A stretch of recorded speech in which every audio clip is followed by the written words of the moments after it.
किसी भी जाति को उठाने के लिए उन्हें आरक्षण देने की आवश्यकता पड़ती है, क्योंकि एक जाति है वो आपकी इकोनॉमिकली बैकवर्ड है, तो उसे आरक्षण देंगे तभी जाके वो कुछ अचीव कर पाएंगे, वरना तो उनके पास कोई रिसोर्स ही नहीं है कि वो कुछ कर सकें।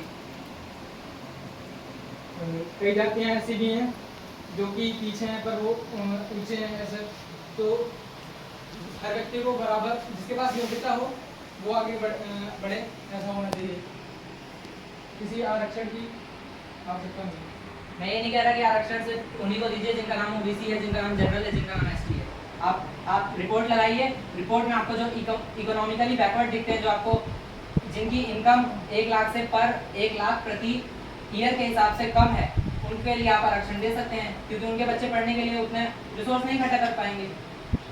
कुछ जनरल वाले ऐसे भी हैं जो कि इस साल में 1 लाख से नीचे कमाते हैं, तो उनको कैसे? उनके लिए आरक्षण दीजिए आप। अगर जनरल भी है, जनरल से मतलब ही नहीं है, ना जनरल, ना ओबीसी, ना एसटी, ना एससी, आपको इकोनॉमिकली बैकवर्ड देखना है कि उसके पास रिसोर्स नहीं है, तो आप उसे आरक्षण दीजिए।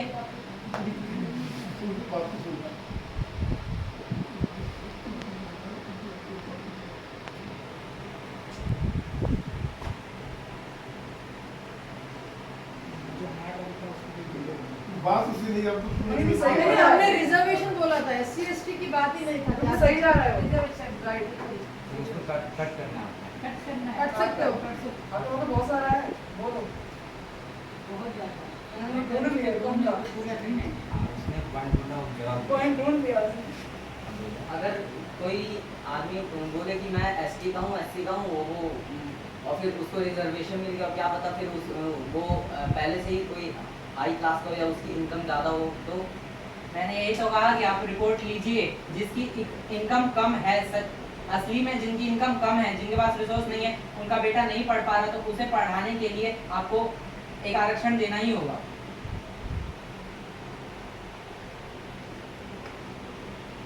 आरक्षण के कारण जो अलग अलग जाति के वो मतलब जो सारे लोग हैं वो अलग अलग जाति में डिवाइड हो जाते हैं, लेकिन हमारा कॉन्स्टिट्यूशन कहता है कि हर व्यक्ति एक समान है।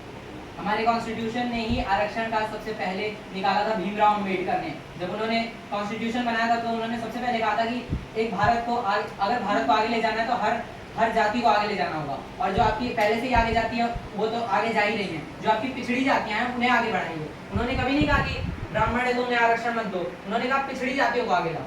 अब अगर आप इसका मिसयूज कर रहे हैं तो अलग बात है, लेकिन आपको पिछड़ी जातियों को आगे करना है, उन्हें आपको इकोनॉमिकली बैकवर्ड से आगे बढ़ाना है। अब भारत में गरीबी ज़्यादा है, तो ऐसे कैसे हो सकता है कि हर लोग को आरक्षण मिल जाएगा, क्योंकि इससे तो बहुत नुकसान होगा फिर भारत का। किसी देश को अगर आपको आगे बढ़ाना है तो आपको हर गरीब को लेके चलना ही होगा। अगर आप सिर्फ अमीर को ही लेके चलोगे तो एक अमीर अमीर होता ही जाएगा और एक गरीब गरीब होता ही जाएगा।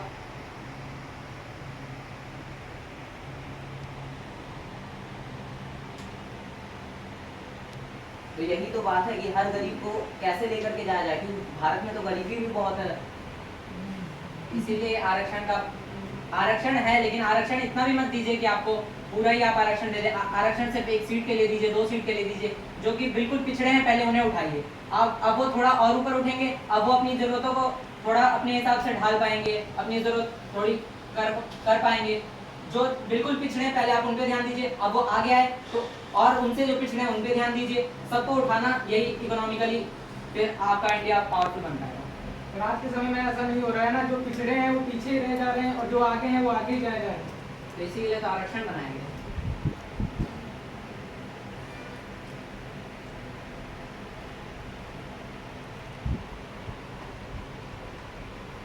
कितना मिनट लगा? और भी चांस है लगता है।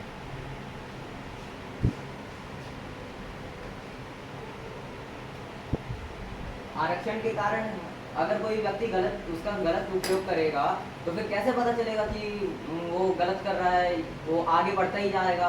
ऐसे तो भारत में सबसे ज़्यादा मुश्किल स्थिति क्या है? पॉपुलेशन की गिनती करना। अब अगर आप वो भी कर सकते हैं तो आप ये भी पता लगा सकते हैं कि कौन इकोनॉमिकली बैकवर्ड है या इकोनॉमिकली अपवर्ड है।